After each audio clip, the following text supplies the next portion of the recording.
Pessoal, vamos começar agora com a resolução da questão 8. A questão 8 é uma questão sobre velocidade média também, né? A gente vai ter aí a divisão de pelo menos dois trechos, né? Isso é uma questão muito clássica, eu acho que vocês vão se lembrar bastante desse tipo de questão do ano passado, que você acaba orientando o seu veículo em trechos diferentes. Então, para essa questão, eu recomendo, como vocês vão ter muitos dados, né, muitas informações, recomendo fortemente que vocês criem um sisteminha, um desenho, né, ou um menu aqui que você consiga listar especificamente tudo aquilo que você recebe, né? Ele fala que ele tem um automóvel que percorre a distância entre São Paulo e Rio de Janeiro em 3 trechos diferentes, né? Então, a organização vai ser tudo para isso, né? Então você tem aqui São Paulo, Rio de Janeiro, e ele vai listando o que acontece em cada um desses 3 trechos.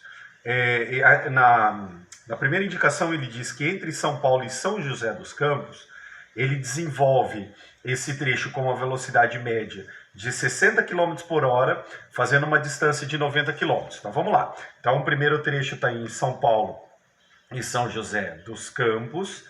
Ele vai desenvolver com uma velocidade V1 de 60 km por hora e vai percorrer um delta S1, ou uma distância 1, tá? Você que escolhe aí como você vai chamar essa grandeza, de 90 km, tá bom? Então esses não são os dados totais, completos do problema, mas sim só o que acontece nesse primeiro trecho, né? Então, São Paulo a São José, ele faz isso, aí ele não para, ele continua.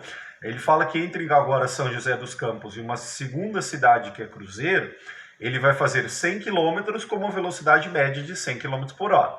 Então você vai lá, né, Cruzeiro, então já é um segundo trecho que ele vai andar a 100 km por hora, fazendo uma distância, percorrendo uma distância de 100 km. E aí, por fim, no terceiro trecho, ele fala que tem entre a cidade de Cruzeiro e o Rio de Janeiro, ele já percorre 210 km a 60 km por hora. Então vai ter uma velocidade V3 de 60 km por hora, que ele vai percorrer uma distância de 210 quilômetros, tá? Então, olha só, são 6 informações diferentes, né? Então, por isso que é muito importante, para esse caso, vocês organizarem corretamente o seu problema. Senão, para você ficar perdido, é muito fácil, né? Muito fácil. Então, uma boa organização, ou aquele menuzinho, né? Ó, V1 delta S1, V2 delta S2, tá bom? Listando todos os dados também acaba sendo muito útil para você não ficar muito perdido. E tão importante quanto se organizar é você entender a pergunta que ele está fazendo, né? Ele está pedindo para você calcular a velocidade média entre São Paulo e Rio de Janeiro. Então, ele quer a velocidade média do trecho total. Então, claro que você vai fazer uma conta de ΔS por ΔT, né? Você já está igual eu, careca de saber que é por aí que você vai.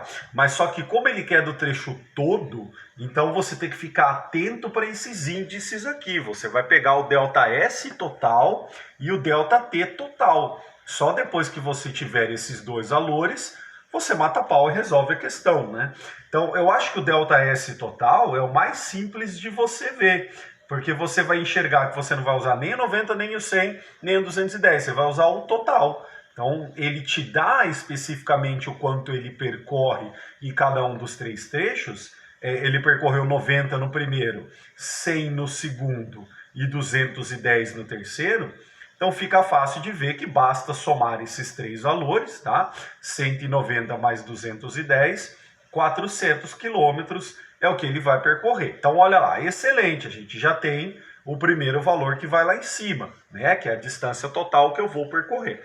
A mesma coisa a gente vai fazer com o tempo, só que o tempo é um pouquinho mais complicado porque ele não te entregou, né? Ele não te entregou especificamente aqui o tempo que eu gastei aqui, o tempo que eu gastei aqui e o tempo que eu gastei aqui.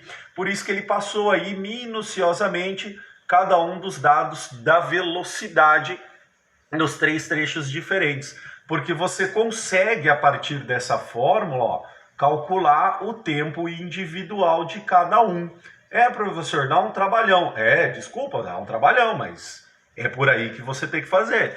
Por exemplo, No primeiro trecho, ele estava vindo a 60 km por hora e ele percorreu uma distância de 90 km, tá bom? Então, olha lá, eu consigo, então, achar o intervalo de tempo que eu gastei só neste primeiro pedacinho aqui. Tá? A gente troca esses dois divisores aqui e aí vai ficar que o ΔT1 é 90 por 60, logo o tempo que ele gastou no primeiro trecho, pode pegar a calculadora e dividir, tá? 90 por 60 vai dar 1,5 horas. Então eu já tenho igual eu tinha aqui, só que aqui ele me entregou de graça o 90, né? Agora por tempo eu tive que descobrir, mas eu já tenho, né? Vamos até colocar aqui assim, ó, aqui embaixo, ΔT total, eu já tenho o primeiro tempo que eu gastei no primeiro trecho. E assim vai especificamente para cada um dos três, né? O segundo nem tem conta para fazer, mas se você quiser, ele está vindo a 100 km por hora e está andando 100 km, é claro que ele vai gastar o tempo de 1 hora, né? Então o ΔT2 vai subir, vai ficar o 100 dividido pelo 100 e 100 dividido por 100 vai dar 1. Tá? Você já sabe tranquilamente isso. Ó. Então olha que bacana. Já tem o tempo 2 do movimento. E para o tempo 3 é o mesmo processo, tá? Ele está vindo a uma velocidade de 60 km por hora e ele vai percorrer 210 km, logo ele vai gastar, né? Vai demandar um tempo 3 para fazer essa trajetória, tá? Então, mesmo processo, troca, vou ficar com 210 dividido por 60, que se você simplificar por 2, por 3, vai ficar a mesma coisa que 7 dividido por 2, que é 3,5 horas. Se você não gostou da minha conta, vale o mesmo recado que as anteriores. Pega a calculadora, puxa um papelzinho aí, faça a divisão, você vai ver que vai dar 3,5, tá? Então, maravilha, ó, igual aqui, né? Só que aqui, novamente, você tinha os valores de graça, aqui você teve que trabalhar aí um pouquinho, suar a camisa para chegar nos tempos individuais de cada um dos 3 trechos. Aí basta somar, aqui eu tenho 2 horas e meia, com 3 horas e meia, 6 horas total de percurso, né? Então eu vou ficar com 400 dividido por 6, né? Vocês vão me perdoar um pouquinho, guardei a calculadora, porque isso dá uma dízima, isso daqui vai dar 66,6 km por hora. Se você quisesse, poderia até deixar na fração, tá bom? Porque o importante aqui não é também fazer a conta matemática até o fim, mas você entender essa característica principal que esse problema vem a trazer, que é um problema que ele começa a subdividir o movimento em alguns aspectos, tá bom? A gente vai fazer o 9 agora, o 9 é bem parecido, acompanhe a solução.